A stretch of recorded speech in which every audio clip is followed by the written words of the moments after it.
সংখ্যক স্বাধীনতা উদযাপনক লৈ মাজত মাথো কেইটামান মুহূৰ্ত এই মুহূৰ্তত মই উপস্থিত আছোঁ কামৰূপ জিলা সদৰ আমিনগাঁও কুমাৰ ভাস্কৰ বৰ্মাৰ ক্ষেত্ৰত।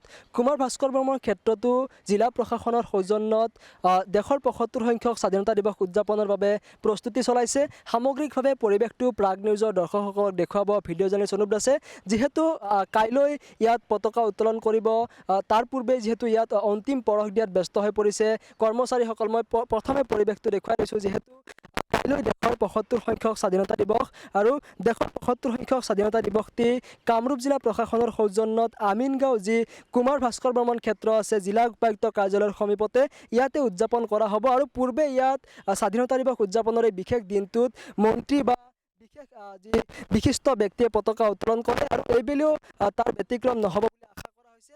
এই মুহূৰ্তত মই কামৰূপ জিলা সদৰ আমিনগাঁও যি কুমাৰ ভাস্কৰ বৰ্মন ক্ষেত্ৰত এনেদৰে দেশৰ ৭৫ সংখ্যক স্বাধীনতা দিৱস উদযাপনৰ বাবে প্ৰস্তুতি চলিছে আৰু কিছু মুহূৰ্তৰ পিছতে ইয়াত অনুশীলনত ব্যস্ত হ'ব অসম আৰক্ষীৰ জোৱানসকল বা তাৰ বিপৰীতে স্কাউট গাইডৰ লোকসকল আৰু ছাত্ৰ ছাত্ৰীসকলে কিছু মুহূৰ্তৰ পিছতে ইয়াত অনুশীলনত ব্যস্ত হ'ব। এই মুহূৰ্তত যদিও আমি সেই দৃশ্য দেখাবলৈ পৰা নাই কেনেদৰে ইয়াত প্ৰস্তুতি চলিছে এয়া প্ৰাগ নিউজৰ দৰ্শকসকলক দেখুৱাইছোঁ।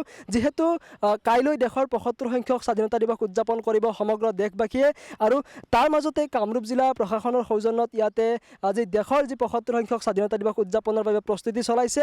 যিহেতু ক'ভিড সৃষ্ট পৰিৱেশৰ মাজত এইবেলি দেশবাসীয়ে দেশৰ যি স্বাধীনতা দিৱস উদযাপন কৰিব তাকে লৈ এতিয়া সমগ্ৰ দেশবাসীৰ মাজতে উৎসুকতা বৃদ্ধি পাইছে আৰু কামৰূপ জিলা প্ৰশাসনৰ সৌজন্যতো ইয়াত অনুষ্ঠিতভাৱে যিহেতু পূৰ্বে এক বৃহৎ আকাৰৰ পেণ্ডেল আৰি ইয়াত স্বাধীনতা দিৱস উদযাপন কৰা হয়, কিন্তু এইবেলি ক'ভিড সৃষ্ট পৰিৱেশৰ বাবে ইয়াত কোনো ধৰণৰ যি বিভাগীয় স্থলসমূহ নাথাকিব। বিশেষকৈ কিছু সংখ্যক বিভাগীয় স্থল ইয়াত ৰখা হ'ব বুলি ইতিমধ্যে সদৰি কৰিছে।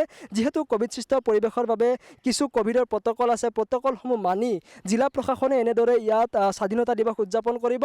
এই মুহূৰ্তত প্ৰাগ নিউজৰ দৰ্শকসকলক সামগ্ৰিক পৰিৱেশটো ভিডিঅ' জাৰ্নেলিষ্ট অনুপ দাসে দেখুৱাইছে আৰু এনেদৰে এতিয়া সমগ্ৰ ৰাজ্যৰ লগতে কামৰূপ জিলা প্ৰশাসনৰ সৌজন্যত কামৰূপ জিলা সদৰ আমিনগাঁও কুমাৰ ভাস্কৰ বৰ্মন ক্ষেত্ৰতো দেশৰ ৭৫ সংখ্যক স্বাধীনতা দিৱস উদযাপনৰ বাবে সম্পূৰ্ণ প্ৰস্তুতি চলাইছে।